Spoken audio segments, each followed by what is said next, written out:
Good morning, everybody. If you don't know me,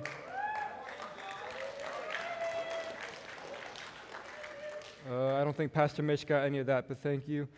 If you don't know me, as we've heard, my name is Gulledge, and I'm a junior.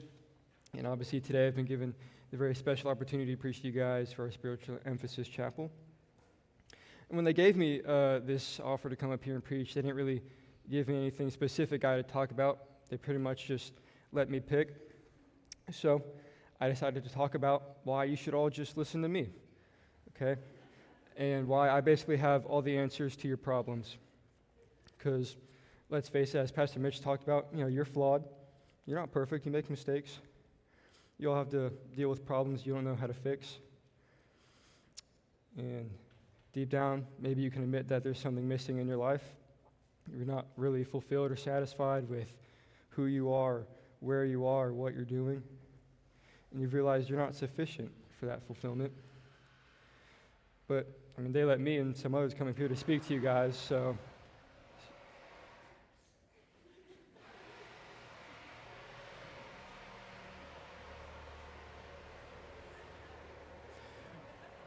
we're doing our best to build the house of God here today, so just bear with me.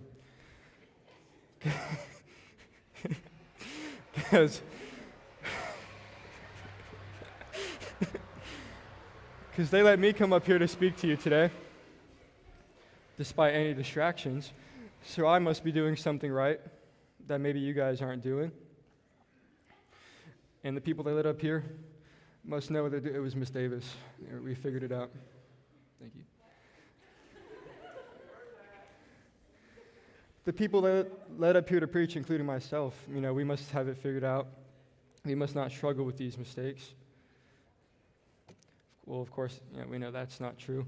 If you ask anyone in here, especially my mother in the back, they'll tell you, oh yeah, he's made a lot of mistakes. He's got a lot of problems. And if we look at my life, we'll see I don't have it all figured out. And if I'm being honest, I also experience a lot of dissatisfaction myself. So they don't just let people up here to preach, because they're better, because they have it all figured out. That's certainly not why I'm up here. I'm not sufficient for myself or anyone else. So I'm not the answer. In fact, nobody else can be that answer for you. So you know what? Maybe that means that the answer is yourself. And if you just look inward, you can find all the answers to your problems. You're actually perfect just the way you are. You don't need to change anything about who you are, what you're doing. And if you just do you and follow your heart, then everything will work out fine, and you'll start to enjoy life. Except if we're being any sort of honest, we know that's not true either, because if everybody was perfect, we wouldn't be experiencing any of the hardships that we have. And if you just follow your heart and do whatever you want, you can do that, but soon enough you'll realize just how dissatisfying and unfulfilling that really is. And if you just follow your ways, it's not going to get you anywhere. And if we're being honest, we know that none of us have the answer in ourselves. We know that nothing we've tried has been sufficient to give us that fulfillment that we've been looking for, to fill that hole that we all have deep at the center of our being, whether you want to admit it or not. Nothing works.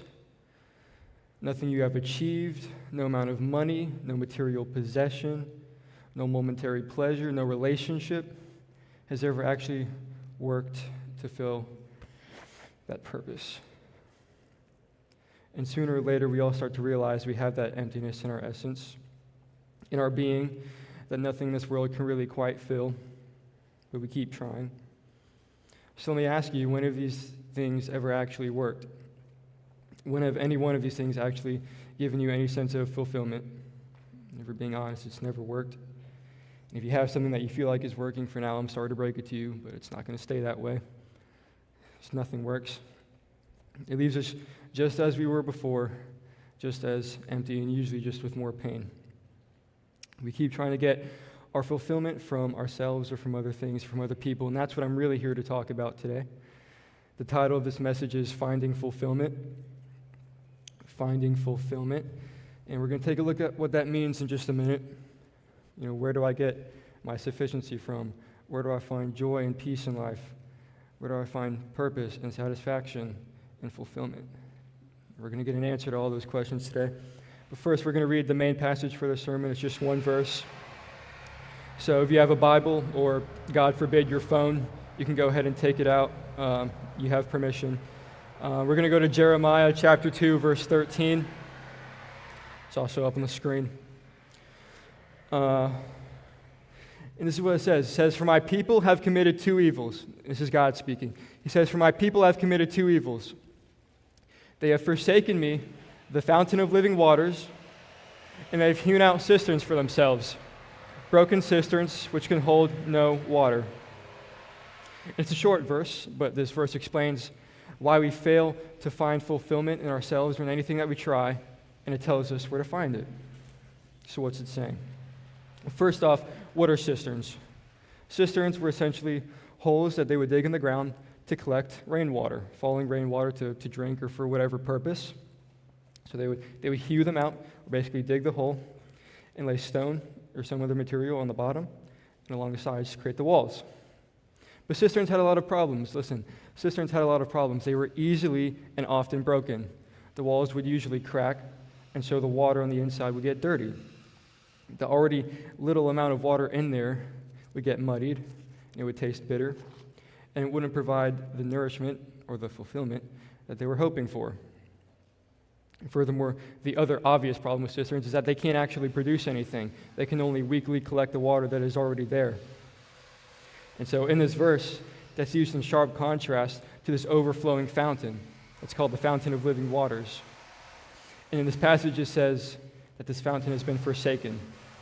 It's been left for these cisterns. It's a picture of someone with a pure, bubbling fountain in their courts just to neglect that and forsake that and to go laboriously hew out and dig out these cisterns that produce nothing. It's ridiculous. It's meant to show how foolish it is. And so this is what it's saying. Listen, it's saying we're all thirsting. We're all more than a little bit empty or dissatisfied. And so we're looking for something to fill that. The question isn't, are you thirsting? It's, what are you thirsting for? So we look to different things, like I talked about earlier. We look to things to find any fulfillment that we can.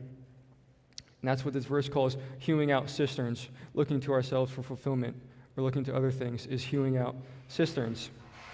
We make and use these cisterns to try and find any of that water that we can that represents the life and the fulfillment that we want.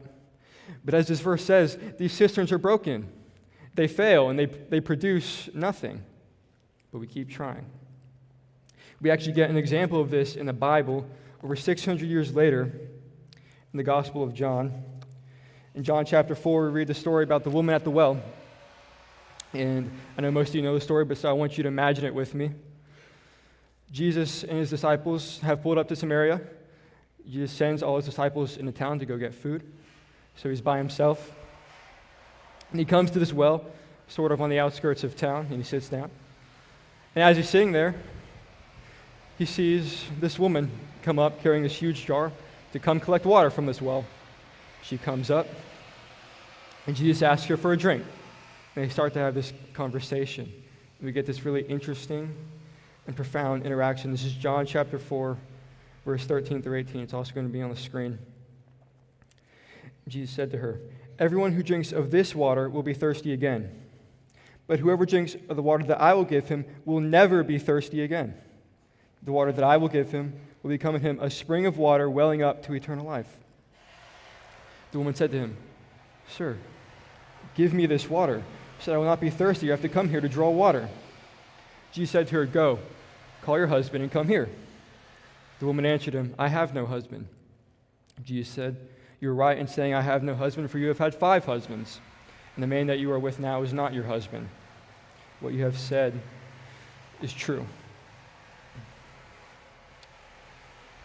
Jesus says, whoever drinks of this water will be thirsty again, because he knows that this woman is thirsting. And then through his omniscience, he reveals that this woman has had 5 husbands, that the man she is with now is not her husband. We know that she is thirsting. Jesus points out that she is thirsting, and then he points out these relationships. We can see that she's been trying to find that fulfillment through these men, these relationships, the pleasure. And these men are her cisterns. And her conversation with the Christ leads her to understand that. And this leads me to point number 1. And don't worry, I'm not going to take long on these points. We're almost done. But point number 1 is surrender your cisterns. Surrender your cisterns. We all have vices. We've established this. We all have things that we look to.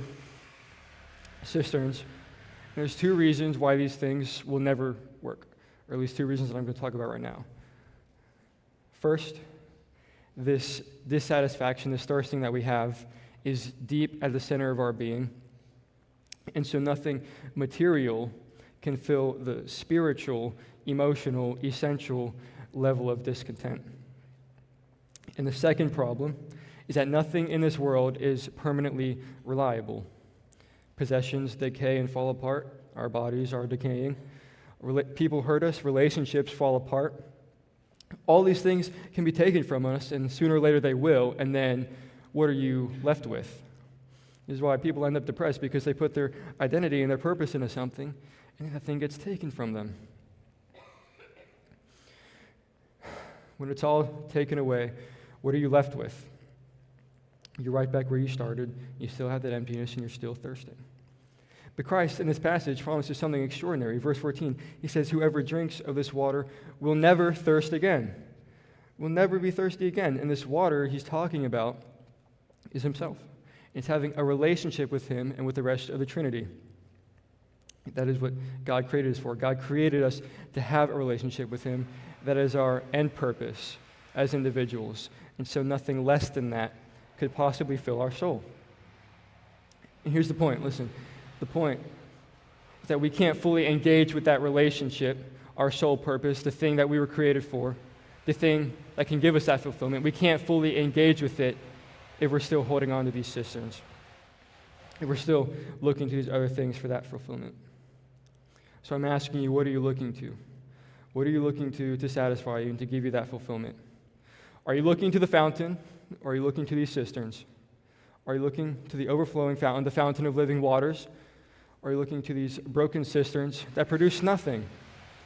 They produce nothing. They can only catch the little water that falls, and even then they cannot rightly contain it.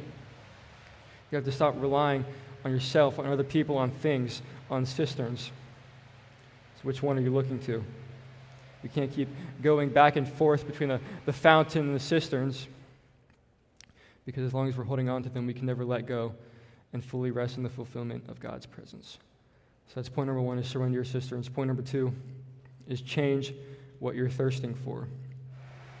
Change what you're thirsting for. What does that mean, to change what you're thirsting for? What does it mean to thirst for something? It means that you strongly desire it or you rely on it. Because after a while, these things that we look to take such a hold in our heart. And we become so used to looking to these cisterns that they become what our mind tells us to go to. We become so used to thirsting for these things. Whenever we start feeling lonely or depressed or anxious or unloved, our mind tells us to go to these things. Our minds condition us to look to these things. So what's the problem? Because imagine someone, again, at the fountain of living waters, and they're drinking from it. But while they're drinking from it, they say, man, this fountain water tastes all right, but I really miss that dirty, broken cistern water. I'm going to go back to that. It's impossible. It's incompatible. You can't be at the fountain and fully drinking from it and finding your fulfillment from it if you're still allowing yourself to thirst for these other things. Matthew 5:6 says, blessed are those who hunger and thirst for righteousness, for they shall be satisfied. So what are you thirsting for? What are you thirsting for? You have to thirst for righteousness. You can't thirst for these old things anymore. They will drag you away from the fountain. They will drag you back into brokenness, because deep down you're still allowing yourself to thirst for them. You still desire them. So you're going to end up going back to them. So what are you thirsting for? You have to get real honest with yourself here. Ask God to change what you're thirsting for. You can't do it alone. We need his help. Ask God to give you a heart that thirsts for righteousness and a soul that finds its fulfillment in nowhere but him. So number 1, surrender your cisterns. Give them up to God for him to do away with. And number 2, ask God to change what you're thirsting for so that you can leave them behind. And last point number 3, it's simple. It's this: return to the fountain. This is what we've been talking about this whole time. Return to the fountain. Jeremiah 2:13 says that we have forsaken the fountain of living waters. To forsake means to abandon, to leave behind. That's what we do when we go after these other things. We've left the fountain. But God is calling us to return. Christ makes his offer to the woman at the well in this passage to never thirst again. And he makes that offer to us also, to receive that water that becomes a spring of waters welling up to eternal life. These other things will only lead us to thirst again. And so I have an example in my own life. I first came to the school in 8th grade, some of you know. And back then, I wasn't a Christian. I was hewing out my own cisterns. I was looking for my fulfillment in other things. And the thing that I kept looking to find my fulfillment was attention and validation from other people. That's what I based my life on. That's what I based myself on. And so it led me to make a lot of stupid decisions and mistakes. And I got in a lot of trouble. And I got in too much trouble so that they didn't let me back next year. They didn't let me back into First Academy for my freshman year. So I had to homeschool. It was my worst nightmare. I had to homeschool. I had to be at home by myself alone for a full year with no one there to give me attention or to give me the validation. The thing I had based my fulfillment on was taken from me. And it forced me to examine myself in the way I was living. And ultimately, it saved my life because it made me realize I had to return to the fountain. So are you tired of thirsting? Are you tired of the insufficiency of the things in this life? And return to the fountain. Where do you get your sufficiency from? Where do you find joy and peace in life? Where do you get your purpose and satisfaction and fulfillment? It's all at the fountain. It's Jesus Christ. It's only Jesus. This is why we believe Jesus is greater. I can't find my fulfillment in myself. I can't find it in my affluence. I can't find it in my health. I can't find it in other people. I can't find it in possessions. I can't find it in attention from other people. Because when it all falls away and when all the cisterns are broken, Jesus Christ, the fountain, will remain there unblemished as the only true source of life. And maybe you've never drunk from that fountain before. Or maybe you have and you've since forsaken it. And God's calling you to return. And yes, you've made mistakes. No, you're not perfect. That's the point of the fountain. There would be no need for a fountain if you were perfect. God knows your mistakes, and he offers forgiveness here. And yes, it's going to be difficult. Surrendering your cisterns is going to be painful at times. But God offers his peace in this living water and his sustaining hand to bring you through it. You don't need to wait. He's calling you now. You can receive it now. You have to return to the fountain. And ask God to help you surrender your cisterns and change what you're thirsting for. You have to return first. And God's made it available to you right now. You can receive it right now. I don't want anyone to leave here today still broken, still thirsting, when they can find it all right now. All you have to do is pray and say, God, I know I have emptiness. I know I'm thirsting. And I know that you offer your living water to give me my purpose and my fulfillment and my salvation. And I don't fully know what I'm doing, but I know I can't find my fulfillment anywhere else. So Lord, help me. Help me return to the fountain. And he will answer you. He will help you place all your fulfillment in him that you may never thirst again. Well, listen, I'm about to pray, and I'm going to ask you guys to bow your heads and close your eyes, and I'm going to begin this prayer, and as I'm praying, Pastor Tom is going to come up and lead us in a call to response. So go ahead and bow your eyes, or bow your heads, keep your eyes closed. Dear Lord, thank you so much for bringing all of us to a Christian school where we can hear the gospel preached weekly. Lord, I pray for every student in this room that if they've never known you, if they've never come to the fountain before, Lord, I pray that you would stir in their heart to bring them to you and to drink of that living water. And I even pray for those in here who do know you as their Savior. I pray that you would draw them even closer to you, God. And I pray that you would move powerfully among the students here at First Academy, Lord.